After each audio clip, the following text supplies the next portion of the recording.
Jadi pada saat Nabi Isa AS meninggal dunia, orang-orang mulai menyimpang. Generasi yang keberapa gitu mulai menyimpang lagi. Tapi ulama hadis mengatakan tidak jelas generasi yang keberapa nih. Yang jelas setelah Nabi Isa meninggal, ya. Kemungkinan besar ini mungkin 2-3 generasi setelah Nabi Isa meninggal. Waktu itu orang-orang masih beriman, kan satu dunia ini kan semua muslim waktu itu. Sudah beriman semua. Tapi setelah Nabi Isa meninggal, mulai orang-orang menyimpang, mulai lagi ada yang melanggar, mulai lagi ada orang yang tidak sholat, mulai lagi ini dan mulai lagi itu, macam-macam, gitu kan?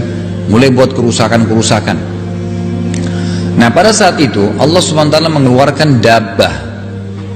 Dabbah ini hewan, ya, hewan yang kemungkinan besar dia lebih menyerupai gorila, ya, lebih menyerupai kera, karena ciri-ciri disebutkan dalam hadis itu dia berdiri berjalan seperti manusia tapi badannya penuh dengan bulu, dan dia hewan tapi dia akan bisa berbicara seperti bicaranya manusia.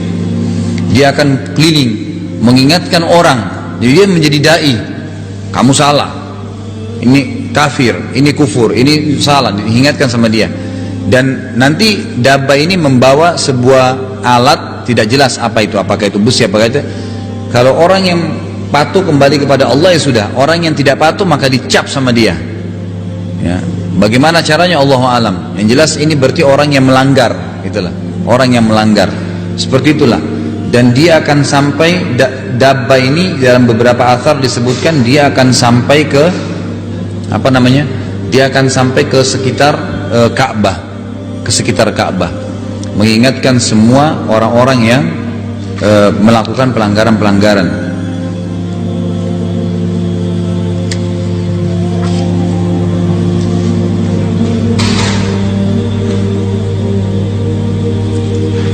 Jadi itu bisa dilihat dalam surah An-Naml ayat 82, masalah dabbah itu tadi, ya, masalah hewan yang keluar itu.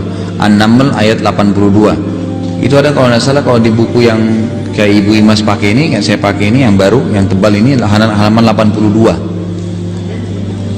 ya, An-Naml ayat 82. Saya bacain ayatnya. A'udzu minasyaitonir rajim. Wa idza waqa'al qawlu 'alaihim akhrajna lahum dabbatan minal ardi tukallimuhum anna an-nasa kanu biayatina la yuqinun. Ya.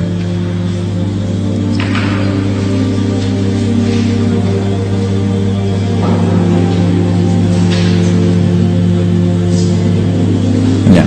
Jadi kalau seandainya perkataan telah jatuh atas mereka karena mereka kufur lagi setelah Isa meninggal dunia, maka kami keluarkan sejenis binatang melata dari bumi yang akan mengatakan kepada mereka bahwa sesungguhnya manusia dahulu tidak yakin kepada ayat-ayat kami. Artinya didakwahin lah, hewan ini berdakwah, ya. Setelah selesai, ya, yang tadi hewan melata ini, maka terjadi tanda-tanda kiamat yang lain, yaitu datangnya seseorang yang akan menghancurkan Ka'bah. Jadi Ka'bah dihancurin. Ini yang keberapa? Yang keenam. Jadi nanti akan datang seseorang, disebutkan dalam hadis, dari Habasyah, dari Ethiopia,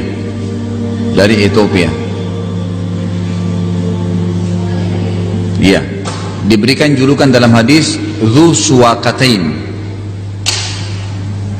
Jadi orang ini betisnya itu kecil sebenarnya, berkulit hitam, dari Afrika, Habasyah. Dia datang dan dia menghancurkan Ka'bah. Allahu alam ini kenapa?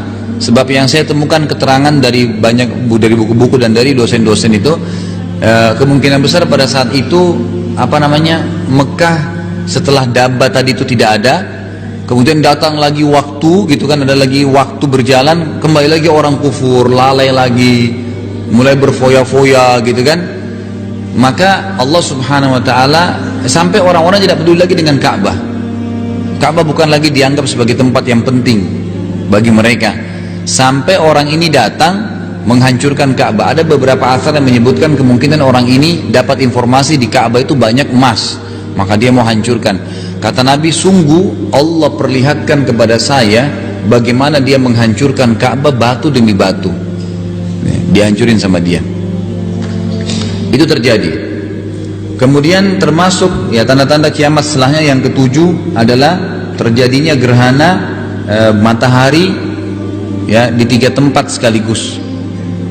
Ya, terjadi gerhana di 3 tempat sekaligus.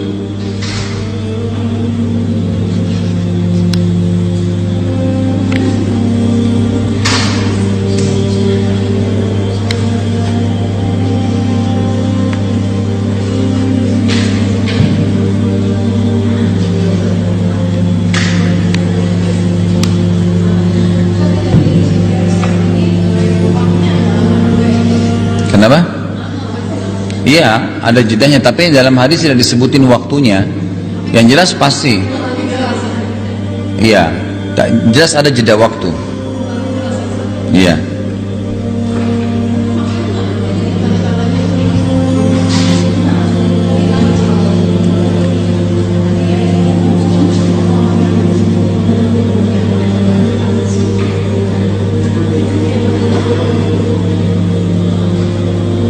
Kemudian akan terjadi gempa besar.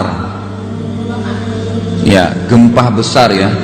Gempa besar ini terjadi di wilayah timur bumi, barat dan jazirah Arab yang membuat sebagian besar tanahnya longsor. Besar-besaran gitu. Ya, jadi belahan timur, belahan barat dan jazirah Arab.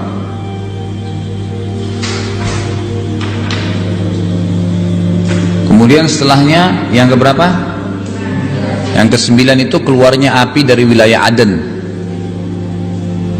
Aden itu wilayah Yaman ya. Di wilayah Aden.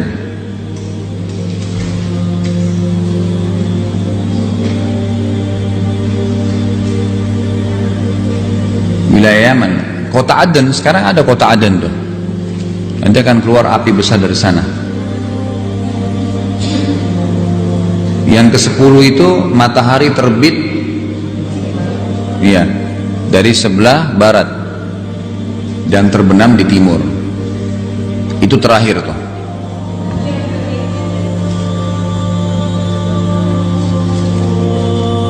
Sudah ya? Baik, itu kurang lebih tanda-tandanya.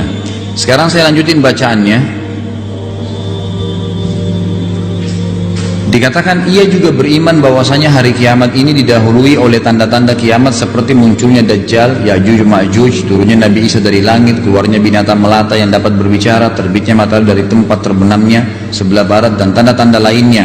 Kemudian sangkakala trompet raksasa ditiup 1 kali untuk kematian dan kebinasaan. Lalu tiupan berikutnya untuk kebangkitan dan hidup kembali serta menghadap kepada Rabbul Izzati Allah Azza wa Jal. Kemudian penyerahan kitab-kitab catatan amal masing-masing. Jadi setelah terbit dari matahari dari barat, itu kemudian sangkakala ditiup.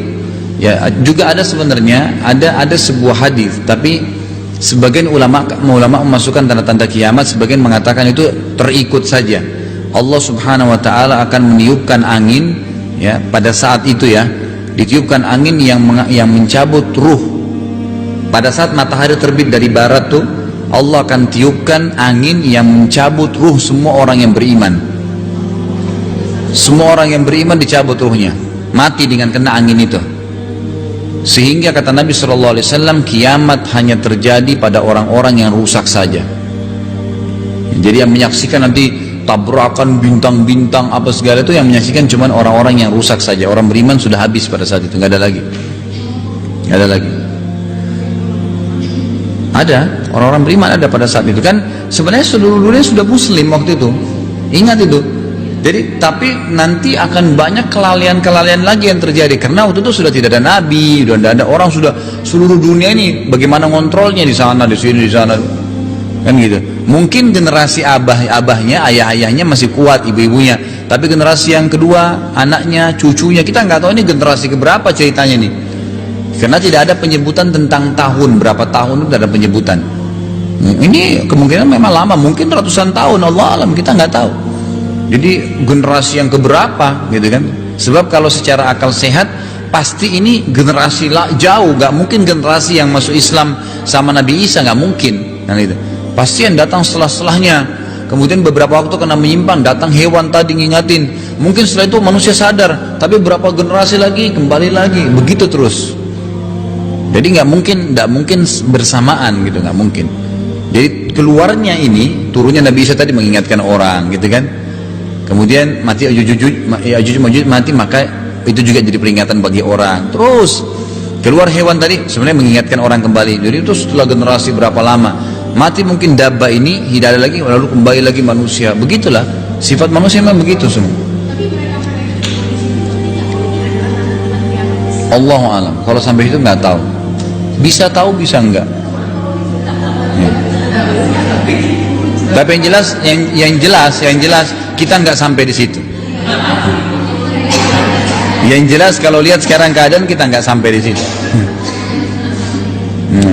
Di alam barzah. Ya. Baik. Kemudian setelah itu sangkakala ditiup. Sangkakala ditiup ini, ya. Yang pertama penghancuran semua. Waktu ditiup semuanya hancur, yang di langit dan di bumi, kecuali yang Allah inginkan.